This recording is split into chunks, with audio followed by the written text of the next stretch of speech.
Bagian mengenai kewenangan Mahkamah Konstitusi Republik Indonesia untuk mengadili perselisihan ini kami anggap dibacakan. Begitu juga penjelasan mengenai kedudukan hukum pemohon.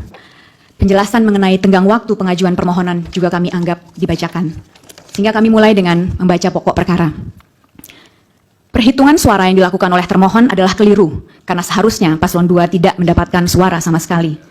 Hal ini dikarenakan suara paslon 2 diperoleh dengan melanggar asas-asas pelaksanaan pemilu sebagaimana diatur dalam pasal 22E ayat 1 Undang-Undang Dasar 1945 serta merusak integritas Pilpres 2024 dengan dua cara. Satu, melakukan pelanggaran yang bersifat TSM, dan kedua, melakukan pelanggaran prosedur pemilu. Bentuk pelanggaran yang bersifat TSM yang pemohon permasalahkan dalam permohonan akuo adalah nepotisme yang dilakukan oleh Presiden Joko Widodo yang kemudian melahirkan abuse of power secara terkoordinasi yang bertujuan untuk memenangkan pasangan calon nomor urut 2 dalam satu putaran pemilihan. Sedangkan pelanggaran prosedur pemilu yang dipersoalkan dalam permohonan ini adalah pelanggaran yang terjadi sebelum, pada saat, dan setelah penyelenggaraan Pilpres 2024. Sehubungan dengan pelanggaran TSM yang terjadi dalam Pilpres 2024, pemohon membaginya menjadi 5 bagian. Pertama, apakah Mahkamah Konstitusi berwenang untuk memeriksa pelanggaran TSM yang terjadi? Kedua, apa bentuk pelanggaran PSM yang terjadi dalam Pilpres 2024? Ketiga, bagaimana cara menyikapi pelanggaran TSM yang terjadi dalam Pilpres 2024? Empat, apa dampak dari pelanggaran TSM yang terjadi dalam Pilpres 2024 bagi perolehan suara paslon nomor 2? Yang kelima, apa dampak dari pelanggaran TSM berupa nepotisme yang dilakukan oleh Presiden Joko Widodo selama Pilpres 2024 bagi bangsa Indonesia?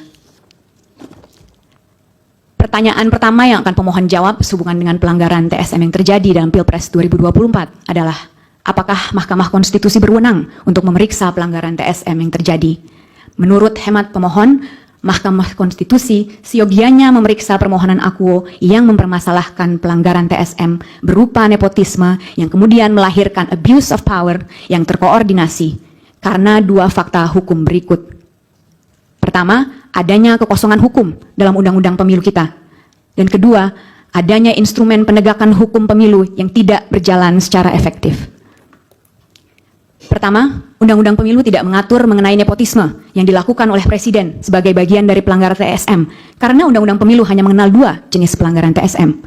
Pertama, perbuatan atau tindakan yang melanggar tata cara, prosedur, atau mekanisme yang berkaitan dengan administrasi pelaksanaan pemilu dalam setiap tahapan penyelenggaraan pemilu, sebagaimana diatur dalam pasal 463 ayat 1, Jungto pasal 460 ayat 1 Undang-Undang Pemilu.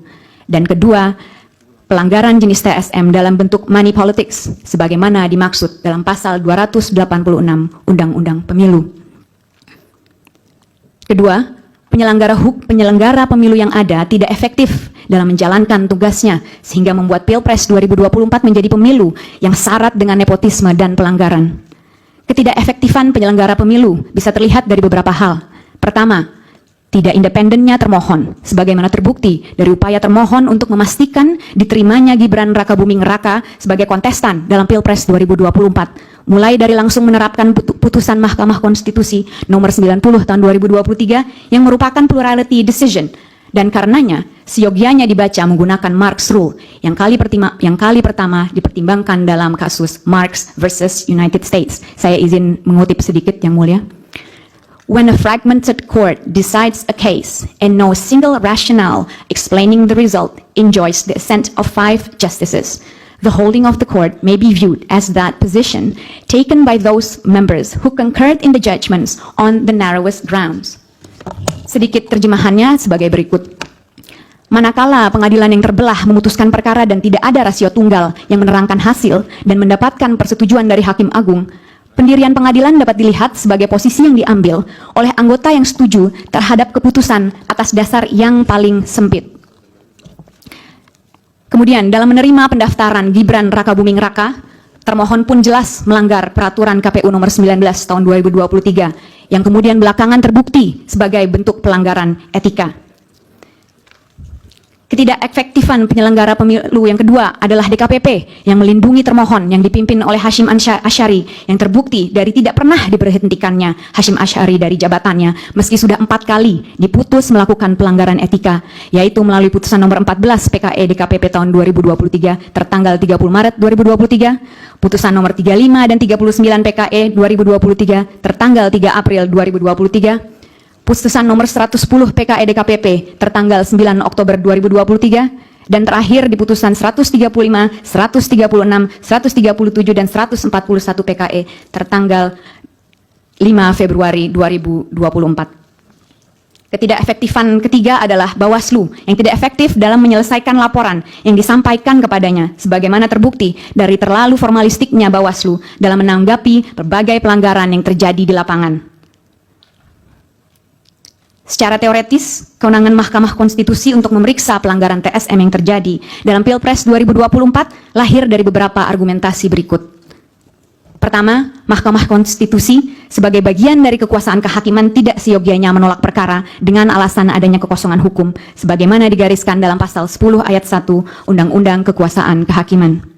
Justru Mahkamah Konstitusi seyogianya melakukan penemuan hukum guna dapat memeriksa permohonan akuo. Kedua, Mahkamah Konstitusi adalah lembaga yang didesain untuk menjaga dan melindungi konstitusi, dan karenanya harus patuh pada desain konstitusionalnya, sebagaimana diatur dalam pasal 24C ayat 1 Undang-Undang Dasar 1945, yaitu untuk memutus perselisihan tentang hasil pemilu dan tidak terjebak pada batasan yang dibuat dalam pasal 475 ayat 1 Undang-Undang Pemilu yang menjadikan Mahkamah Konstitusi sebagai mahkamah kalkulator. Jika Mahkamah Konstitusi hanya sekedar bertindak sebagai mahkamah kalkulator, tidaklah perlu negarawan yang sekaligus pegawai hukum yang melakukannya. Cukup kita berikan kesalahan perhitungan kepada auditor. Dasar ketiga adalah Mahkamah Konstitusi sebagai cabang dari kekuasaan yudikatif secara institusional berwenang untuk mengawasi jalannya pelaksanaan kewenangan cabang kekuasaan eksekutif, termasuk termohon yang baru bisa terjadi jika Mahkamah Konstitusi kembali kepada marwahnya sebagaimana ditentukan dalam pasal 24C ayat 1 Undang-Undang Dasar 1945. Keempat, Mahkamah Konstitusi melalui putusan nomor 22 PHPUD tahun 2010 telah mengantisipasi terjadinya penggunaan kekuasaan sebagai jalan untuk memenangkan pemilu dengan menyatakan bahwa hegemoni kekuasaan yang tidak terawasi dalam proses pemilu dapat menghasilkan pemilu yang penuh kecurangan dan karenanya perlu untuk diulang, hal mana merupakan refleksi sempurna dari Pilpres 2024. Jika Mahkamah Konstitusi berkeras bahwa dirinya hanya berwenang untuk memeriksa hasil penghitungan suara yang mempengaruhi terpilihnya pasangan calon, maka sama saja Mahkamah Konstitusi melegitimasi kecurangan dalam proses pemilihan umum. Pesan yang akan diberikan dari ini adalah, berbuat curanglah, securang-curangnya, sehingga selisih suaranya begitu besar, niscaya Anda akan memenangkan pemilu. Karenanya, Mahkamah Konstitusi harus keluar dari zona nyamannya dan masuk ke area yang lebih luas demi kepentingan demokrasi yang ditegakkan atas dasar kejujuran dan keadilan. Mahkamah Konstitusi perlu kembali pada desain konstitusional awal yang ditetapkan baginya, yaitu untuk memutus perselisihan tentang hasil pemilu. Hanya dengan demikianlah Indonesia memiliki kesempatan untuk menyelamatkan demokrasinya. Pertanyaan kedua yang pemohon akan jawab sehubungan dengan pelanggaran TSM adalah, apa saja bentuk pelanggaran TSM yang terjadi dalam Pilpres 2024? Pelanggaran TSM yang dipermasalahkan dalam permohonan akuo adalah nepotisme yang melahirkan abuse of power terkoordinasi yang dilakukan oleh Presiden Joko Widodo semata-mata demi memastikan agar paslon 2 memenangkan Pilpres 2024 dalam satu putaran.